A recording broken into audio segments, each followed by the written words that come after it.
Next one 421 question చూడండి. 421 a uniform wire A uniform wire of resistance 50 ohms is cut into 5 equal parts. These parts are now connected in parallel. Then the equivalent resistance of the combination is 50 ఉన్నదాన్ని 5 equal parts చేసినారు కాబట్టి ఒక్కొక్క దాన్ని 10 అయింది. ఒక్కొక్క దాన్ని ఎన్ని అయింది? 10 అవ్వడం జరిగింది. ఒక్కొక్క దాన్ని ఎంత వచ్చింది మనకు? 10 రావడము జరిగింది. సో ఒక్కొక్క దాన్ని 10 ఓమ్స్ వచ్చింది కాబట్టి 5 రెసిస్టెన్సెస్ని ఎట్లా కలిపినాడు? ప్యారలల్గా కలిపినాడు. ప్యారలల్గా మనకు కలిపినప్పుడు 1/r ఈజ్ ఈక్వల్ టు ఏమొస్తుంది? 1/r1 plus 1/r2 plus 1/r3 plus 1/r4 plus 1/r5 వస్తుంది. ఓకేనా? సో కాబట్టి 1/r ఈజ్ ఈక్వల్ టు ఇవి 1/10 1/10 1/10 ఇట్లా 5 టైమ్స్ వేయాలి. కాబట్టి 1/r ఈజ్ ఈక్వల్ టు ఎంత వస్తుంది? నాకు 5/10 అవుతుంది. r ఈజ్ ఈక్వల్ టు ఏమవుతుంది? 10/5 అవుతుంది. 5 1 జా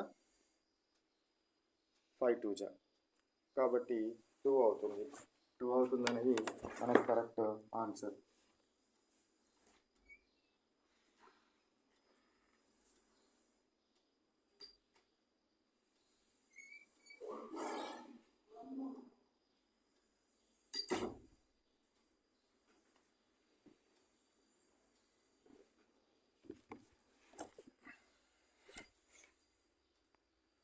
Okay, so next 422 question.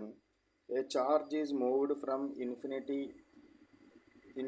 to a point A to a point A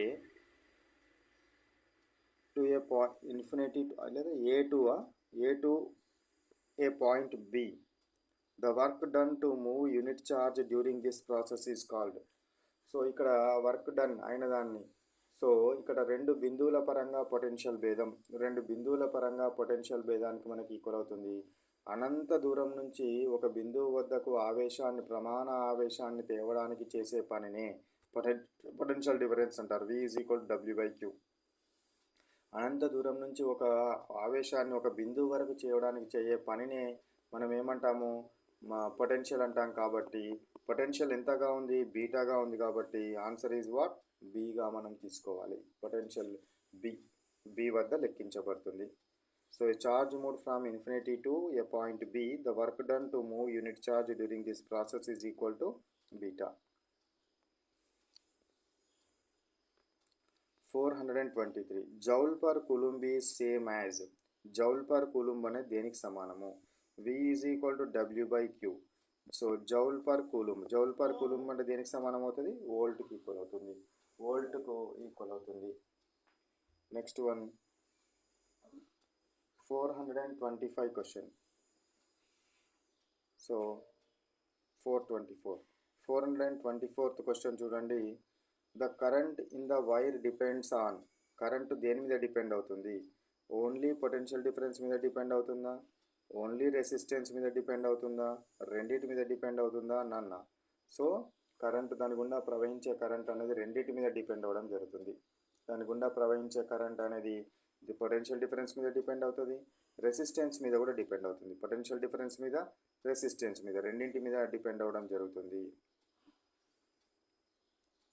next 425 question. Consider the following statements. ఇందులో చూడండి. In a series connection the same current flows through the each element. Yes. In parallel connection the same potential difference gets applied across each. Correct. Both A and B is correct. So correct. రెండు కూడా కరెక్టే.